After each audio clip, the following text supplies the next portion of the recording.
Hi, we're Bob and Kelly Parr with Freedom Quest International, and we want to talk to you for just a few minutes with this first video to encourage your marriage. And we happen to know that not everyone's marriage is just a bed of roses.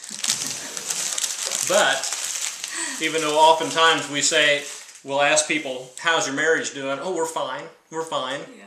And that's not we've always even done that. That's not always the truth. So we want to talk about, coming into let's get real with our marriages. Where are we really at, and where are our struggles at, and how do we deal with some of these conflicts? And so that's what we want to talk about today. And there's about three different areas. So the three areas that we want to talk about are the areas in our marriage have to do with honor and how we honor or dishonor one another.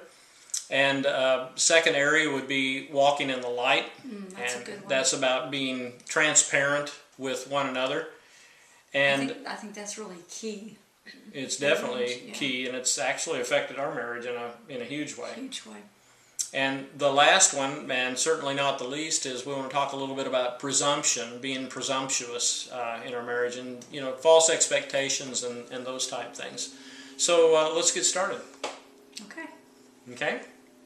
So let's talk about honor just a little bit. Do you remember when Jonna first moved in with us about 5 years ago? Talk a little bit Actually it's been about 3 to 4 years ago.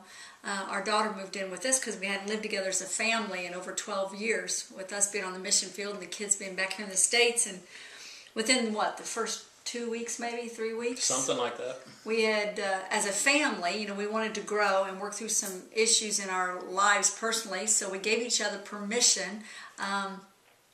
If we saw anything in each other that needed to grow, we gave each other permission to let us know about it.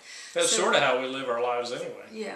Yeah, and so Jonna came to us one night and she says, Mom and Dad, she goes, you know what I've noticed? She goes, you all dishonor each other. The way we communicate to one another, she says, is very dishonoring.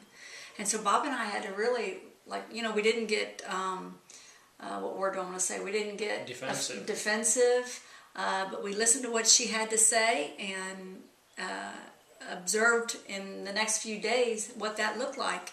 And we were very dishonoring. It's like, for me, I'll dishonor you in a way that, if you're doing something and I'll say, well, what are you doing it like that for? And I dishonor with a look. I think us moms, do you remember your mother's look? And, for me, and then for you, when you dishonor me. What is it that I do that makes you feel dishonored? Like when you talk down to me, or your tone of voice, you point your finger. You're real good at pointing your finger. I do that. You're real good at pointing your finger and say, Kelly, and that finger is right in my face. And so maybe it's like you said before, your tone of voice. Mine's more of my look. Condescending look. And I'm good at that. And do you see where we're going with this? I mean, how many of our marriages are we able to talk about the realities of of our pain or our weaknesses, those things that hurt, those things that bring discord and disharmony into the family? And the thing about this whole honor and dishonor thing is that most of us, we were brought up in families or in homes where it was a shame-based family system. And so in a shame-based family system, actually, I was reading a really good book one time, and it explained it really well. But what was the name of the book? On one of the, I'll have to look and see. Okay. On one end of the pendulum, we have a shame-based family system. On the other extreme or polar opposite of that is a honor-based family system. So we either shame or we honor. And so most of us, wouldn't you agree, that most of us have been brought up in a shame-based family system? The whole business world is run like that. It's on a merit-demerit system, and if you do bad, then you get there are consequences. If you do good, then you get rewarded for that. And we oftentimes bring that into our homes as well. And you know what? That's not necessarily very healthy. It certainly doesn't enhance intimacy in our marriages. I think even if you and your spouse maybe aren't on the same page, it's important if you can be and work on this together. But what Bob and I did is we just took a few days and we're like, okay, how do we dishonor each other? And literally, like every couple hours, gave each other permission. Have I dishonored you? Or when you would start pointing the finger, Bob, you're pointing your finger. Is there another way or a more gentler way that you can bring correction to me, so to speak, and vice versa, and I would start having the look or give him the look like, well, what are you doing? Or how come you're doing it like that? Or, I'm getting very emotional and dramatic with my communications. And so I gave you permission to say, Kel, you're giving me that look. And so I just want to challenge you all in your marriages, even by, if just yourself, start, clean up your own side of the street first. And just take a look and jot and take a notepad and write down those times throughout the day how you dishonor. And so I think we've been very lucky to have our kids, adult kids in our home, that they're able to point. Because, your kids will tell you the truth and been able to point out to us where we need to grow. One of the things that we quickly adapted after our daughter had told us about that is we gave each other permission to say, and we sort of joked about it for several days, for a long time, and we even still do it sometimes when it comes up. But something will come up in our conversation, and one of us will say, "You're shaming me." Yeah. You're shaming me, and we would sort of laugh about it, but actually it was a nice, gentle way of letting the other one know, you know what, we need to be deliberate about this, and we agree that we want to grow in this. And so it's okay for you to say, "You're shaming me," and we'll talk about that and actually deal with it right then and there. And that's a healthy way to look at it. It's a good challenge. Yeah, it's a good challenge. Another thing that we took this whole shame thing one more level, because there are plenty of you. All of our children are adult now, and they're pretty much gone out of the home and doing their own thing, but.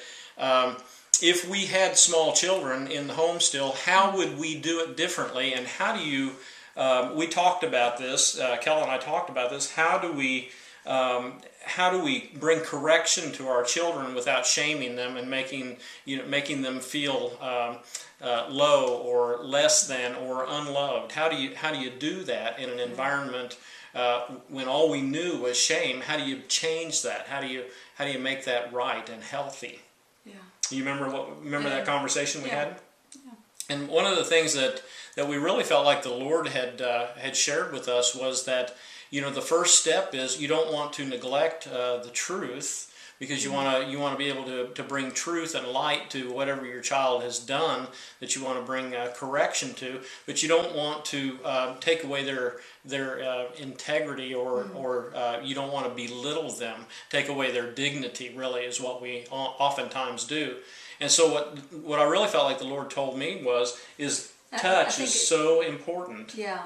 And it's important too that every situation is different. Every child's different. Every situation spouse, is different. Every situation. But this is, so we don't want to make it a doctrine, but this is how God revealed to us and showed us how to do it in our family. But what I really felt like the Lord shared with me was the first thing you want to do is you want to make sure and communicate acceptance to them.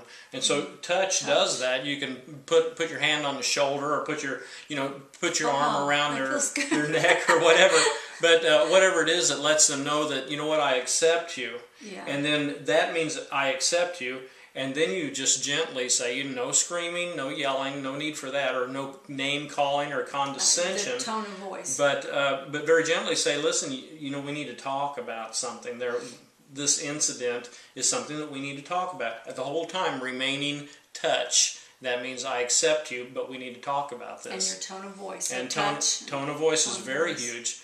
And then you can go ahead and have the dialogue with your child, and at the very end of it, just agree that hey, we're going to do better next time. We're growing in this, and everything is going to get better. Mm-hmm. And that is more of a healthy way. It's a honor based. It's a way of honoring, but still bringing the correction that's needed into that situation. And again, it's different for each family. Yeah. But I think you can still use the basic principles, of the touch, your tone of voice. Absolutely. And actually what you're also doing with me, too, is eye contact. Yeah.